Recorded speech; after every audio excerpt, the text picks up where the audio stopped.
Hello friends, मेरा नाम जगविंदर है। IPv6 वीडियो सीरीज के इस फर्स्ट वीडियो में आपका स्वागत है। इस वीडियो में हम जानेंगे कि IPv6 क्या होता है। इस वीडियो में हम ये भी जानेंगे कि IPv6 की जरूरत क्यों पड़ी, IPv5 का क्या हुआ और इसके साथ साथ हम IPv6 एड्रेस को भी देखेंगे।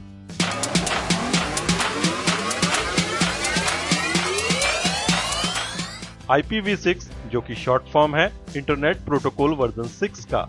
IPv6 इस समय यूज हो रहे इंटरनेट प्रोटोकॉल जिसे कि IPv4 भी कहा जाता है, उसका लेटेस्ट वर्जन है। IPv6 IPv4 के साथ बैकवर्ड कंपैटिबल नहीं है, लेकिन फिर भी इसे IPv4 या इंटरनेट प्रोटोकॉल वर्जन 4 का अपग्रेड या अपग्रेडेड वर्जन माना जाता है। ऐसा इसलिए क्योंकि IPv6 बेसिकली वैसे ही फंक्शंस या टास्क परफॉर्म करता है जैसे कि IPv4 परफॉर्म करता है। मान लीजिए आपका एक नेटवर्क है जो कि आपके घर में, ऑफिस में या शॉप में हो सकता है, और अगर आपका एक बड़ा ऑफिस है तो वहाँ पे एक से अधिक स्विचेस भी हो सकते हैं और बहुत सारे डिवाइसेस उनके साथ कनेक्टेड हो सकते हैं। ये स्विचेस आपस में डायरेक्टली कनेक्टेड भी हो सकते हैं या फिर आप ट्रैफिक और ब्रॉडकास्ट कंट्रोल के लिए यहाँ पे VLANs या वर्चुअल LANs क्रिएट कर सकते हैं और फिर इन्हें इंटरऑपरेट करवाने के लिए बीच में किसी राउटिंग डिवाइस को यूज कर सकते हैं। ये जो टर्म्स मैं इस वीडियो में यूज कर रहा हूँ, routing, routers, VLANs, LAN, WAN, इन सभी के ऊपर हमने पहले से वीडियोस क्रिएट कर रखे हैं। अगर आप इनके बारे में अधिक जानकारी चाहते हैं तो ये वीडियोस देख के इनके बारे में अधिक इन्फॉर्मेशन ले सकते हैं। अगर आपका ये नेटवर्क फिजिकली अलग अलग लोकेशन पे है, जैसे कि अलग अलग सिटीज में या अलग अलग कंट्रीज में, तो आपको इन्हें कनेक्ट करने के लिए किसी WAN टेक्नोलॉजी को यूज करना होगा। आपको किसी सर्विस प्रोवाइडर से किसी तरह के WAN कनेक्शन को लेना होगा, जैसे कि लीज लाइन। आप यहाँ पे पब्लिक इंटरनेट को भी यूज कर सकते हैं। इस तरह के नेटवर्क या इंटरनेटवर्क में अगर डिवाइसेस को एक जगह से दूसरी जगह डेटा को सेंड करना है तो इन सभी डिवाइसेस की एक अलग पहचान या यूनिक आईडी होनी चाहिए। तो इंटरनेट प्रोटोकॉल इन सभी को एक अलग पहचान या यूनिक आईडी प्रोवाइड करता है। इस आईडी को एड्रेसेस या IP एड्रेसेस भी कहा जाता है। आपके सामने स्क्रीन पर जो IP एड्रेसेस दिखाई दे रहे हैं वो IP वर्जन 4 के एड्रेसेस हैं, जिन्हें कि सिंपली IP एड्रेसेस भी कहा जाता है। इसी तरह से इंटरनेट प्रोटोकॉल वर्जन 6 भी इन सभी डिवाइसेस को यूनिक आईडी प्रोवाइड करता है, लेकिन इसकी एड्रेसिंग स्कीम और एड्रेसेस कुछ डिफरेंट होते हैं, जो कि अभी हम आगे वीडियो में देखेंगे। यहाँ पे हम ये कह सकते हैं कि IPv6 भी IPv4 की तरह नेटवर्क में डिवाइसेस को सोर्स और डेस्टिनेशन IPv6 एड्रेस को यूज करके एक जगह से दूसरी जगह डेटा पैकेट्स को पास करने में या मूव करवाने में हेल्प करता है। IPv4 में यूज होने वाले टेस्टिंग टूल जैसे कि पिंग में कुछ चेंजेस या वेरिएशन करके इसे IPv6 के साथ इस्तेमाल किया जा सकता है। तो क्योंकि ये IPv6 IPv4 की तरह ही टास्क परफॉर्म करता है, इसलिए इसे IPv4 का लेटेस्ट वर्जन कहा जाता है। अब यहाँ पे ये सवाल उठता है कि हमें IPv6 की जरूरत क्यों पड़ी। इसके लिए हम जरा हिस्ट्री में जाते हैं। IPv4 लगभग 80s की शुरुआत में डेवलप और डिजाइन किया गया। उस समय इस तरह के और भी प्रोटोकॉल्स थे, लेकिन इंटरनेट प्रोटोकॉल, जिसे कि इंटरनेट प्रोटोकॉल वर्जन 4 भी कहा जाता है, एक बहुत ही जबरदस्त प्रोटोकॉल था, जिस कारण से ये पॉपुलर होता चला गया और ये लगभग 30 साल से भी ज्यादा समय से इंटरनेट और ह्यूमन बीइंग्स की सेवा कर रहा है। शुरुआत में इंटरनेट, जो कि इंटरनेट प्रोटोकॉल और इंटरनेट प्रोटोकॉल की एड्रेसिंग स्कीम को यूज करता है, उसके साथ कुछ यूनिवर्सिटीज और कुछ गवर्नमेंट ऑर्गेनाइजेशंस जैसे कि US डिपार्टमेंट ऑफ डिफेंस या US DOD ही कनेक्टेड थे। IPv4 एड्रेसेस 32 बिट्स के होते हैं, तो उस समय ये महसूस किया गया कि ये 32 बिट से जो एड्रेसेस जनरेट होंगे, जो कि लगभग 4 बिलियन होंगे, वो आने वाले समय के लिए बहुत हैं और ये कभी खत्म ही नहीं होंगे। लेकिन समय के साथ साथ इंटरनेट ओपन हुआ और 90s में आते आते ये कमर्शियलाइज हुआ। इसके साथ साथ इंटरनेट डेवलपिंग कंट्रीज जैसे कि इंडिया और चाइना में बहुत पॉपुलर हुआ। इस कारण से नई नई डिवाइसेस और नए यूजर्स रोज इंटरनेट के साथ कनेक्ट होने लगे और समय के साथ साथ IP एड्रेसेस की शॉर्टेज होने लगी। और यहाँ पे एक सेंटेंस या वाक्य के victim of its own success बिल्कुल सही रहेगा। ये IP एड्रेस की शॉर्टेज की वजह से इंटरनेट की ग्रोथ थम सकती थी या रुक सकती थी, इसलिए एक्सपर्ट्स और expert teams in IP addresses की शॉर्टेज से निपटने के लिए कुछ सॉल्यूशंस पे काम करने लगे। इनमें से कुछ सॉल्यूशंस इमीडिएट सॉल्यूशंस थे, जो कि फर्स्ट एड की तरह वर्क करते। इन सॉल्यूशंस को टेम्पररी भी कहा जाता है इसके साथ साथ एक्सपर्ट्स और टीम्स एक परमानेंट सोल्यूशन को भी ढूंढने लगे, जिससे कि इस समस्या का यानी कि आईपी एड्रेसेस की शॉर्टेज का कोई परमानेंट सोल्यूशन निकाला जाए। टेम्पररी सॉल्यूशंस में आईपी एड्रेसेस को क्लासलेस कर दिया गया और इसके साथ सबनेटिंग और वीएलएसएम को यूज किया जाने लगा।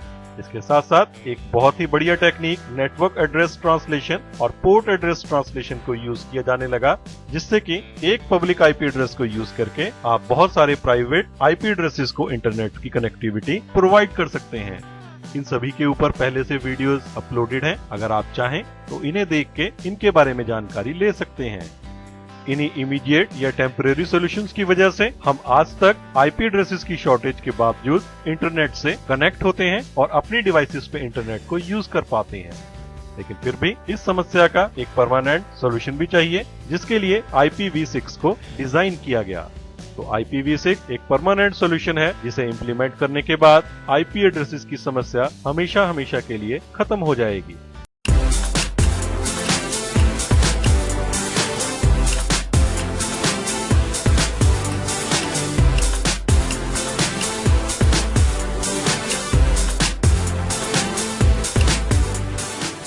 IPv6 के बारे में और अधिक डिस्कशन करने से पहले जरा हम ये जान लें कि IPv4 के बाद IPv6 ही क्यों और IPv5 क्यों नहीं, यानी कि इंटरनेट प्रोटोकॉल वर्जन 5 का क्या हुआ। जिस तरह से इंटरनेट प्रोटोकॉल के वर्जन्स 1 से लेके 3 तक सिर्फ डेवलपिंग और एक्सपेरिमेंटल पर्पसेस के लिए यूज हुए, उसी तरीके से इंटरनेट प्रोटोकॉल वर्जन 5 भी स्ट्रीम प्रोटोकॉल, जिसे कि इंटरनेट स्ट्रीम प्रोटोकॉल भी कहा जाता है, उसके डेटाग्राम्स को एनकैप्सुलेट करने के लिए यूज किया जा चुका है। बेशक से इंटरनेट प्रोटोकॉल वर्जन 5 पब्लिक के लिए कभी अवेलेबल नहीं हुआ, लेकिन फिर भी क्योंकि ये वर्जन पहले से यूज हो चुका है, इसलिए इंटरनेट प्रोटोकॉल के नए वर्जन को वर्जन 6 का नाम दिया गया। चलिए IPv6 की एड्रेसिंग स्कीम के बारे में जान लें। IPv6 एड्रेस 128 बिट्स का होता है। इन 128 बिट्स को 8 पार्ट्स में या ब्लॉक्स में डिवाइड किया जाता है और हर ब्लॉक में 16 बिट्स होती हैं। इसे ह्यूमन रीडेबल बनाने के लिए, ताकि हम इसे अच्छे से लिख सकें, पढ़ सकें और कॉन्फ़िगर कर सकें, इन बाइनरी नंबर्स और बिट्स के बीच में कॉलन को यूज किया जाता है और फिर इन्हें हेक्साडेसिमल नंबर्स में कन्वर्ट कर दिया जाता है।